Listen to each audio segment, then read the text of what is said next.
এই গতকালকের একটা কাহিনী আপনাদেরকে বলি। আমি দরবারে বসা ছিলাম, একটা মানুষ আসলো 15 থেকে 16 বছর আগে। একটু খেয়াল করবেন, 15 থেকে 16 বছর আগে ওনার বাবা মারা যায়।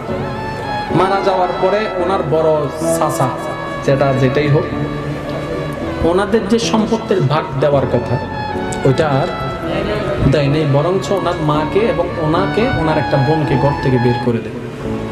তখন উনি মোটামুটি বুঝার বয়স হয়েছেন আর কি।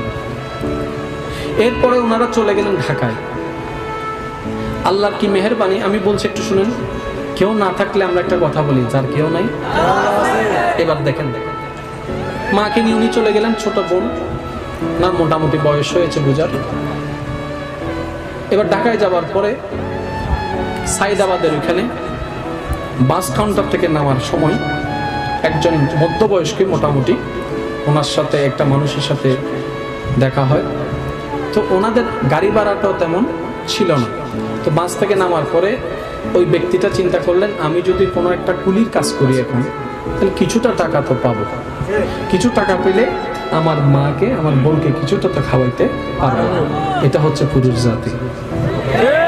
নিজের চিন্তা করে না, পরিবারের মুখে খাবার তুলে দেওয়ার জন্য দিন রাত পরিশ্রম করে। আমার প্রবাসী ভাইদেরকে একটু দেখেন না, দেশের মায়া ছেড়ে বিদেশের পাড়ি দিয়েছে, দিন রাত পরিশ্রম করে না খেয়েও পরিবারের মুখে খাবার তুলে দিচ্ছে। চিন্তা করে 2টা টাকা যদি আমি বাঁচাতে পারি, পরিবারের মুখে খাবার তুলে দিতে পারবো। একটু খেয়াল করবেন, উনি কুলির কাজটা করে ওইখান থেকে উনি পেয়েছিলেন বলে 70 টাকা। কত টাকা? 70 টাকা। 70 টাকা। ওই 70 টাকা দিয়ে উনি মোটামুটি ওই দিন খাওয়ার ব্যবস্থা করলেন, কিন্তু উনি কিছু খাইনি। খুব খেয়াল করবেন, উনি কিছু এভাবে করতে করতে অনেকদিন যাওয়ার পরে উনি একটা দোকানে চাকরি নিলেন। ওই দোকানের মালিকের কোনো সন্তান ছিল না, কিন্তু ওনার দোকান ছিল 3টা। খুব খেয়াল করবেন, কয়টা দোকান? 3টা। ওনার কোনো সন্তান। তো ওই অনেক সময় হয় না, বাহিরের ছেলে আস্তে আস্তে থাকতে থাকতে নিজের ছেলের মতো হয়ে যায়। এইবার ওই মালিকটা মারা যাওয়ার আগে 3টা দোকান তার নামে করে গেছে। এবার সে 3টা দোকান থেকে 6টা দোকান, 6টা দোকান থেকে 3টা গোডাউন দিতে দিতে আল্লাহর যে বরকত, মোটামুটি এখন ওই ধরেন না কোটিপতির কাছাকাছি অবস্থা আর কি। দেনেওয়ালা আল্লাহ যে কখন কোন ভাবে কাকে দেয় বলা যায় না।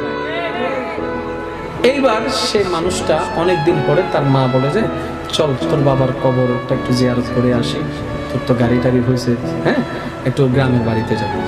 এবার গ্রামের বাড়িতে আসার পরে দেখে ঘর যেটা ছিল ওটা আরো ভেঙে গেছে, নাই বলতে কেউ নাই।